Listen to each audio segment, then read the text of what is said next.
Kaibigan, ano po yung masasabi mo sa bata na nalunod? Yung nagtrending ngayon, Kaibigang Ilaw.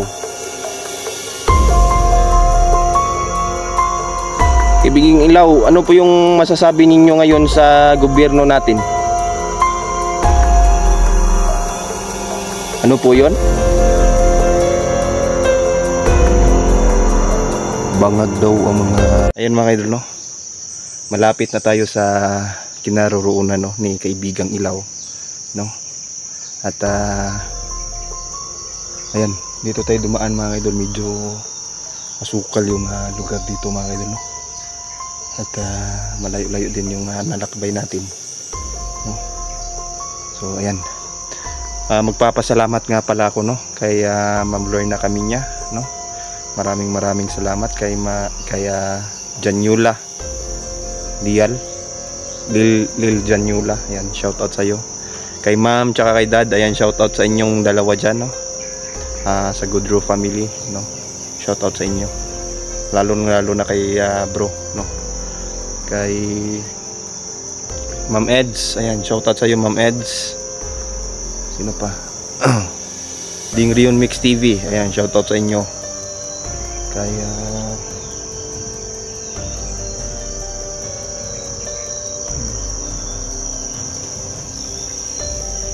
tao mga idol,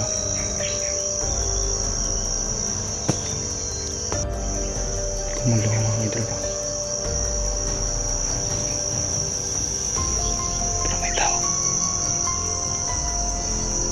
So ayan mga idol, makikita nyo ang oras natin ngayon mga idol ay alas 11, pero kung makikita nyo yung panahon, ayan, talagang hindi ko alam kung uulan ba, no? Sobrang malakas kasi yung ulan kagabi mga idol, at sobrang basa natin nung nakauwi tayo, ayan, no? Diyos ko.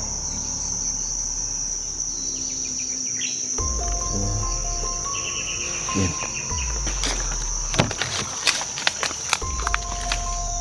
wala, sino yan?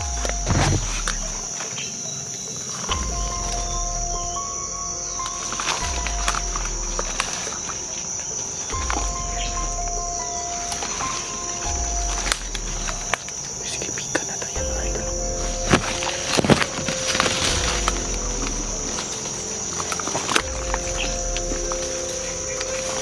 Kaibigang Ilaw?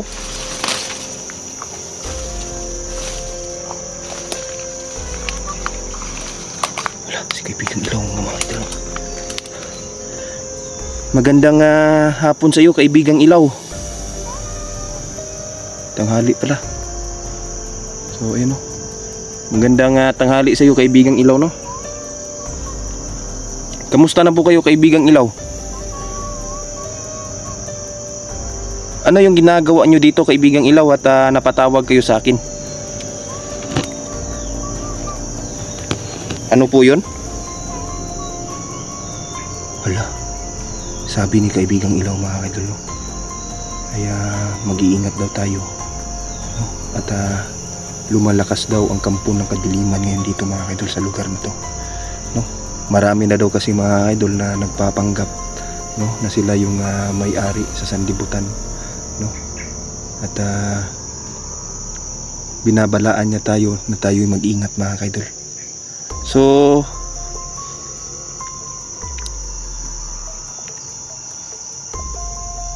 may mahalaga po kayong sasabihin sa akin, Kaibigang Ilaw?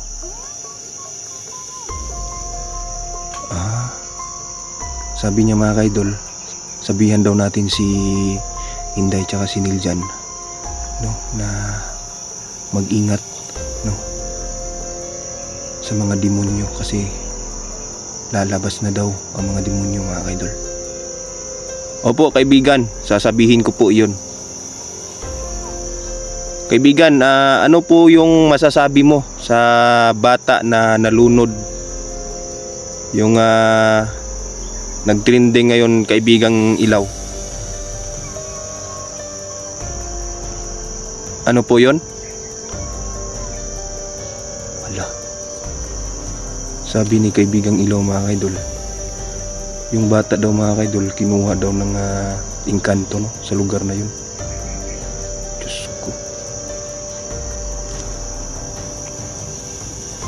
Kakilala nyo po yung engkanto na nandoon, Kaibigang Ilaw? Wala. Hindi daw mga idol. So, ano po yung sa tingin nyo, Kaibigang Ilaw, ano yung talagang nangyari doon sa bata, ba't nalunod, Kaibigang Ilaw? Kasi sa pagkakaalam ko, Kaibigang Ilaw, no, 4 sila at sinasabi na hindi daw nailigtas, no, naliligo daw sila tapos hindi daw nailigtas yung bata. Ano po yung masasabi nyo doon, Kaibigang Ilaw? So sinasabi nyong intentional yung pagkalunod ng bata? Diyos ko. Yan mga kaidol, no? Diyos ko.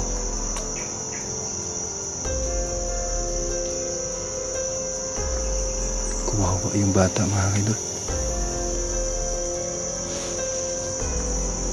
Sinasabi ni Kaibigang Ilaw mga kaidol, dapat daw paimbestigahan yung kasamahan ng bata mga kaidol, no?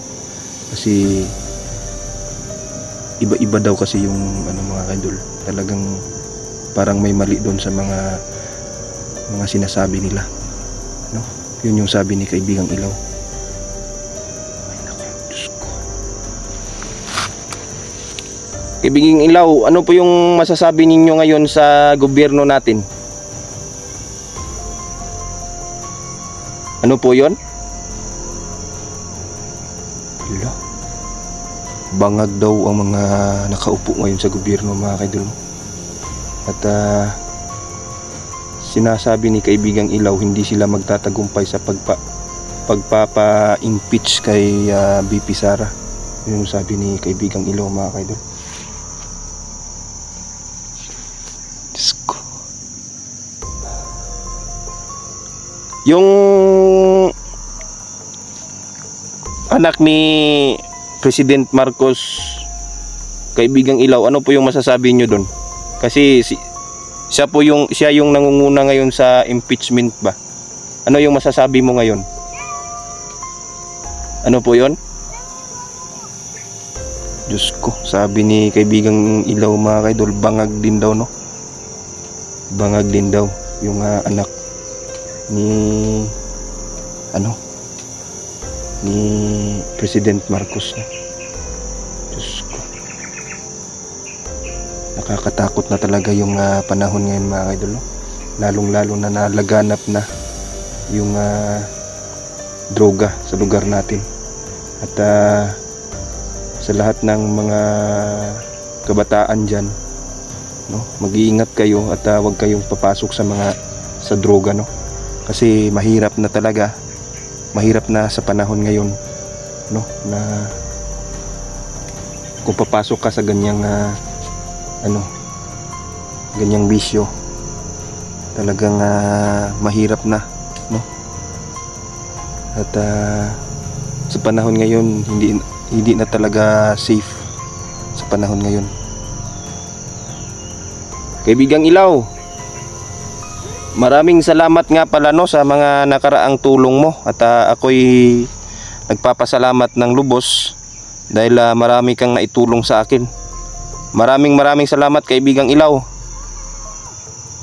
Yan mga idol, no, sabi ni Kaibigang Ilaw, walang anuman daw, no.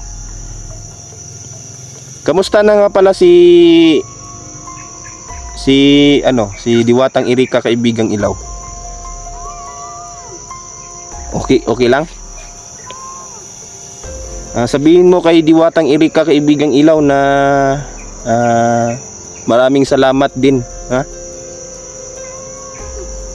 Ayan, sabi ni Kaibigang Ilaw mga kaidol na sasabihin daw niya, no, kay Diwatang Erika. Wala, Diyos ko. Ba't may parang nararamdaman ako na kakaibang enerhiya dito, Kaibigang Ilaw?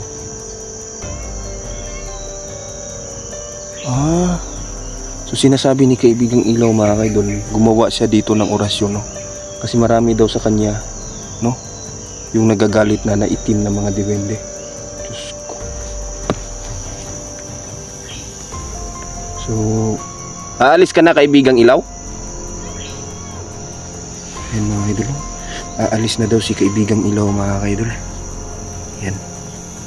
So ayun mga idol. At talagang nagpaalam ni si kaibigang Ilaw mga idol. So ayan. Tingin ko mga idol, sa lugar na to gumawa si kaibigang Ilaw dito mga idol ng isang portal, no? Yung lagusan mga idol ba. So ayan. Grabe yung sinabi ni kaibigang Ilaw ngayon mga idol, no? At talagang nakakapanindig balahibo ba, lalong lalo na doon sa batang nalunod mga idol, no? Na parang 13 days na ata ngayon na hindi pa nakikita. So sabi ni kaibigang Ilaw, no, na kinuha daw ng engkanto, no, sa lugar na yun. So ayan. At ang isa pa, mga anak ni President, no, na isa daw ding bangag. So yun yung sabi ni kaibigang Ilaw mga idol, no? At hindi sila magtatagumpay daw sa pagpapa-impeach, no? At nakita naman natin, no, hindi nga na-impeach, no, si VP Sara. At malaking pagpapasalamat ko. So ayan, talagang yan, no, makikita nyo. So parang malapit na umulan, no. So hanggang dito na lang muna tayo mga kaidol. Maraming salamat, no, sa mga sumusuporta ng ating YouTube channel. Ayan, sa lahat ng mga solid supporters natin dyan, no. Maraming salamat po kay Ma'am Imelda Ruque. Ayan, shoutout sa iyo ma'am. No, Ma'am Cathy Rihuso, Lovely Heart Vera. Ayan, shoutout sa inyo. Kay Sir Leo Salon, no, shoutout. So hanggang dito na lang muna tayo mga kaidol, no. Maraming salamat sa mga sumuporta. God bless po sa lahat.